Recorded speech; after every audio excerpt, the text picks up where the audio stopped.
Isso é algo que... pode ser um preconceito bobo, mas me cria, pra mim, uma pessoa leiga, cria até um certo preconceito, assim, quando você vê uma pessoa... que o ego dela aumentou, tipo, ela se sente melhor agora porque ela recebeu o diagnóstico de altas habilidades, mas não no sentido de, nossa, finalmente eu entendi minha vida, no sentido de, caramba, eu sou foda, sabe? Isso me incomoda um pouco. Perfeito. Obrigado por colocar isso, porque aí eu tenho alguns comentários bem enfáticos para fazer em relação a isso, Lutz. Assim, geralmente, embora não seja uma característica geral, assim, mas tipo, obrigatória, tá? A pessoa que é superdotada, ela se acha burra e abaixo da média, tá? Eu descobri que eu não sou burro em 2022, quando eu concluí. Até então eu achava que eu era a pior pessoa do mundo, abaixo da média em todas as características, sendo que eu tenho evidências na minha história pessoal que justificam, na verdade, o contrário. Tenho nem um doutorado em 2 anos, não me pergunta como, mas eu fiz. Fiz milhares de coisas ao mesmo tempo. Eu construí uma carreira dentro da psicologia de 30 anos em 8, tá? Então, eu tenho coisas na minha história pessoal que justificam a ideia de que talvez eu esteja um pouco mais fora da curva. Só que a minha percepção sempre foi, e ainda é, na verdade, o contrário. Eu acho que eu não tô fazendo nada demais. Eu acho que eu sou um impostor, e que eu sou burro, que na verdade eu tô ludibriando. Todo mundo tem que ter muita capacidade pra ludibriar o mundo inteiro. Mas enfim, esse é o perfil mais clássico da pessoa superlotada. Agora, essas coisas que a gente tá vendo por aí, muito complicadas de forme exército de superlotados, vou te guiar na nova era do Brasil, os superlotados vão dominar o mundo, que esse é um discurso eugenista. O que é isso? É um discurso de raça superior, formação de raça superior, e tem influências da superdotação que estão defendendo essa ideia falsa, equivocada, distorcida. Cientificamente, pessoas superdotadas não são superiores moralmente às outras. Elas podem ter, sim, inteligência superior, ou muito superior à média, talentos excepcionais, só que isso não as torna melhores do que outras pessoas. Faz um mundo superdotado. Esse é um discurso equivocado, geralmente ventilado por pessoas que não são superlotadas, mas que dizem que são, para vender curso, para vender mentoria, para vender assessoria para famílias. E eu posso afirmar categoricamente que 95% das pessoas que estão falando publicamente hoje em dia sobre superlotação ou são vigaristas, ou são picaretas, ou são pessoas bem intencionadas, mas que são desqualificadas, que bebem de informação pseudocientífica, de informação defasada para ganhar dinheiro. E isso é errado. E aí entra o meu senso de justiça, eu fico louco com esse tipo de coisa. E essa é uma característica de pessoas superlotadas. Um senso de moralidade e de justiça mais exacerbado. E eu fico muito incomodado com esse tipo de discurso, porque você está induzindo um monte de gente que às vezes só é inteligente, tá? Mas não tem outras características associadas à superlotação, a acharem que são superlotadas e a acharem que são pessoas especiais por serem superlotadas. E quem ventila esse tipo de discurso equivocado não entende que às vezes a superlotação é um inferno. Não é a coisa no preto e no branco. Tem vantagens? Obviamente tem. Uma pessoa que é bem estimulada, que é bem desenvolvida, pode fazer um bom uso da sua superlotação, desse cérebro superlotado, cuidando do seu cérebro, cuidando da sua saúde para desenvolver potencial.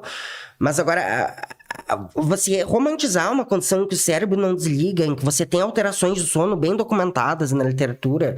Eu não durmo direito, eu não sei o que é dormir direito. Por exemplo, eu tenho profundas alterações no meu ciclo de sono, tá? Como a maioria das pessoas neurodivergentes, pessoas autistas com TDAH, superlotadas têm, sabe? A cabeça não desliga, é muita ideia, é muita informação, isso causa dificuldades sociais, vem junto com problemas de desregulação emocional associados, as pessoas só não comentam sobre isso. Então, eu acho muito complicado você romantizar uma condição. Assim, eu não tô aqui querendo estigmatizar a superlotação, eu sou uma pessoa superlotada. Mas, assim, justamente por ser, eu sei eu sei as características boas e ruins da superlotação na pele. Então, eu acho muito complicado quando tem influencers e pessoas bebendo de informação de baixa qualidade, falando em níveis de superdotação leve, superdotação moderada, profundamente superdotados. Cara, isso é... Eu não vou dizer que isso é pseudociência, mas isso é ciência de baixa qualidade. Porque não tem evidência suficiente para você criar uma categorização de superdotação, como tem gente vendendo por aí. Ai, mas a fulana de tal escreveu um livro sobre... Foda-se se a fulana de tal escreveu um livro sobre... Se o livro sobre é baseado em evidências de baixa qualidade, o livro é uma porcaria. Total. Não serve para informar política pública. Verdade. Não deveria servir para vender curso, mentoria. Esse tipo de coisa me deixa furioso. E aqui, eu obviamente tenho conflito de interesse, tá? Porque eu coordeno um curso de formação e capacitação para psicoterapia com adultos neurodivergentes, com TEA, com TDAH, com superdotação.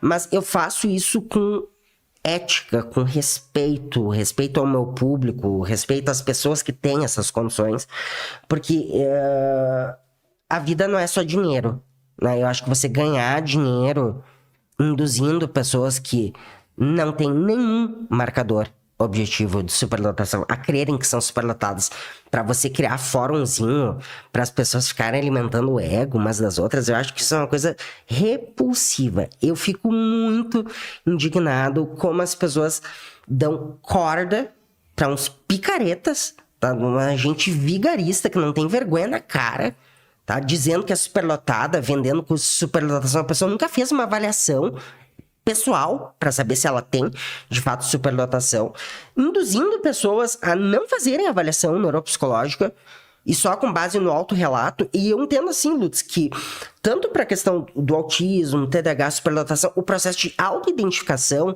você se reconhecer numa característica que é publicada, assim, que está sendo falada na mídia, isso é importante, mas isso precisa ser o primeiro passo para você procurar auxílio profissional. Quem é capaz de fazer a identificação de um perfil neurocognitivo de superdotação é uma pessoa profissional da psicologia capacitada para isso, não é a própria pessoa. A própria pessoa pode se reconhecer nas coisas que eu falo aqui, no vídeo, em coisas que ela leu. Beleza, usar isso para procurar ajuda eu acho válido. Ficar nisso acho complicado. A gente tem visto aí casos, por exemplo, de pessoas usando autoidentificação, como se fosse autoidentificação racial, sabe? Pra tentar entrar em cotas de pessoas neurodivergentes, em concurso, em universidade. Isso é um absurdo.